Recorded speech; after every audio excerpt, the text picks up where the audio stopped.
I know a place that's sound and safe for us now.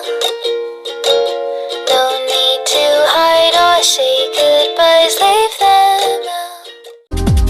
You don't even know my name, do you? I'm super shy, but wait a minute while I make you mine, make you mine. 떨리는 지금도 you're on my mind all the time. I wanna tell you, but I'm super shy, super shy. Assalamualaikum warahmatullahi wabarakatuh. Nama saya Dinda Pratiwi dengan NIM 0704221012 dari kelas Biologi 2 Stambuk 2022. Di sini saya akan menjelaskan materi yang berjudul Sistem Urinaria. Video ini bertujuan untuk memenuhi ujian akhir semester mata kuliah struktur hewan dengan dosen pengampu Ibu Syukriah MSc. Baiklah, untuk menghemat waktu, langsung saja. Sistem urinaria terdiri atas sepasang ginjal, sepasang ureter, kandung kemih, dan uretra. Sistem ini berperan dalam memastikan sifat optimal dari darah. Hal ini terutama diawasi oleh ginjal. Bagian medial ginjal yang mempunyai sisi yang lebih cekung daripada bagian lateral yang tampak lebih cembung disebut hilus sebagai tempat keluar masuknya saraf, pembuluh darah, pembuluh limfe, serta keluarnya ureter. Ginjal dibungkus oleh anyaman fibrosa tipis. Yang pertama, ginjal. Struktur dan histologi ginjal. Ginjal merupakan organ vital dalam tubuh yang terletak di dinding posterior abdomen, seperti pada gambar ya. Ginjal memiliki sisi medial cekung dengan permukaan lateral yang cembung. Peran ginjal secara umum adalah untuk osmoregulasi dan ekskresi. Kedua ginjal terletak di rongga perut di bagian atas di kedua sisi tulang belakang. Di belakang peritoneum atau retroperitoneum. Bagian atas ginjal bertumpu pada permukaan di bawah diafragma dan tertutup, serta dilindungi oleh tulang rusuk bagian bawah. Struktur internal ginjal. Neufron adalah unit struktural dan fungsional ginjal. Setiap ginjal mengandung sekitar 1 juta neufron. Di neufron bersama dengan pembuluh darah yang terkait dengannya, urin terbentuk. Dapat dilihat gambar sebelah. Kapsul Bowman atau kapsul glomerulus adalah ujung tubulus ginjal yang melebar. Itu membungkus glomerulus. Ginjal terdiri dari glomerulus yang dikelilingi oleh kapsul Bowman. Glomerulus adalah jaringan kapiler yang muncul dari arteriole efferent dan bermuara di arteriole efferent. Tubulus ginjal berlanjut dari kapsul Bowman dan terdiri dari bagian-bagian berikut. Tubulus berbelit-belit proksimal di korteks ginjal. Lengkung Henle atau lengkung nefron di medula ginjal, dan tubulus berbelit-belit distal di dalam ginjal.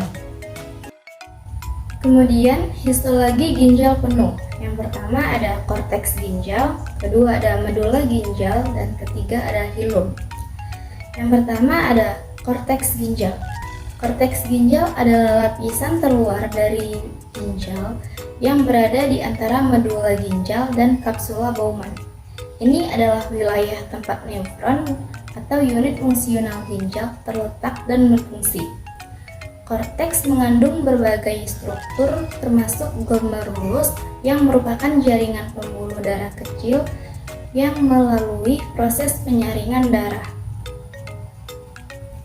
Dengan demikian, korteks ginjal berfungsi sebagai pusat kegiatan fungsional utama ginjal, memainkan peran kritis dalam menjaga homeostasis tubuh dan menghasilkan urin yang sesuai dengan kebutuhan tubuh.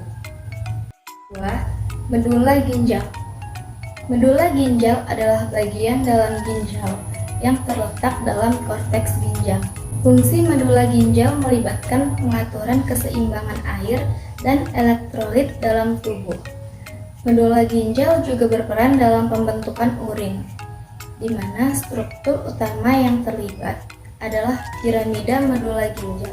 Ini memastikan bahwa tubuh memperhatikan kadar air dan elektrolit yang seimbang, serta mengeliminasi zat-zat sisa melalui pembentukan dan pengeluaran urin.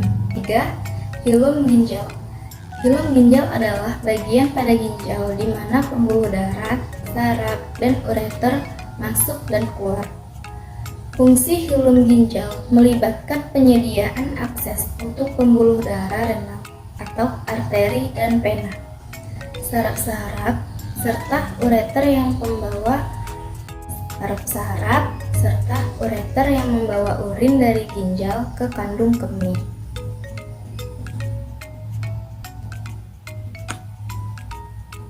Hilum memungkinkan ginjal untuk berinteraksi dengan sirkulasi darah dan sistem kemih untuk menjalankan fungsi-fungsi vital seperti penyaringan darah dan pembentukan urin.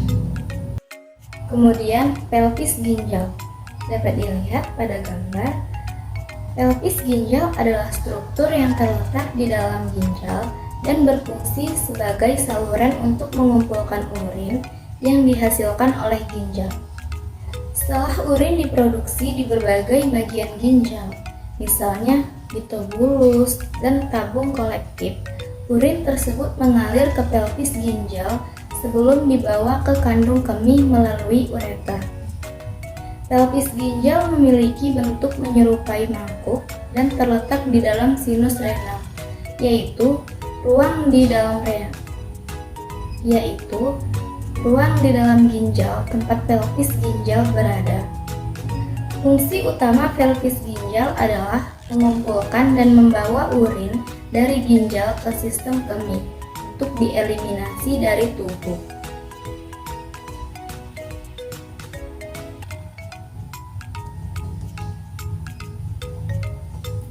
Kemudian, tubulus. Ada beberapa jenis tubulus pada ginjal. Dapat dilihat pada gambar. Yang pertama, tubulus proksimal. Tubulus proksimal adalah bagian dari neufron yang segera mengikuti kapsul Bowman. Tubulus dapat dilihat pada gambar di sini. Ada beberapa jenis tubulus pada ginjal. Yang pertama, tubulus proksimal. Tubulus proksimal merupakan bagian dari neufron yang segera mengikuti kapsul Bowman. Di sini terjadi proses reabsorpsi sebagian besar air, garam, glukosa, dan zat-zat bermanfaat lainnya dari filtrat yang dihasilkan oleh kapsul Bowman. Kedua, ada lingkaran Henle. Bagian dari neufron yang terlibat dalam regulasi keseimbangan air dan elektrolit. Lingkaran Henle terdiri dari segmen menurun dan segmen naik. Bagian neufron yang mengikuti lingkaran Henle dan berhubungan dengan kolektif dot. Di sini beberapa ion dan zat-zat lain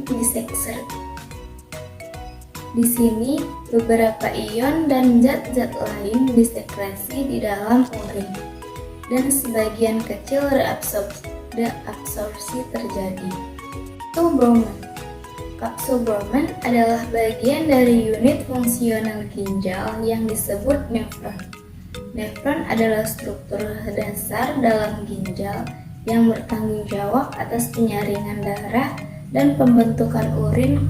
Bowman merupakan bagian yang paling awal dari nephron.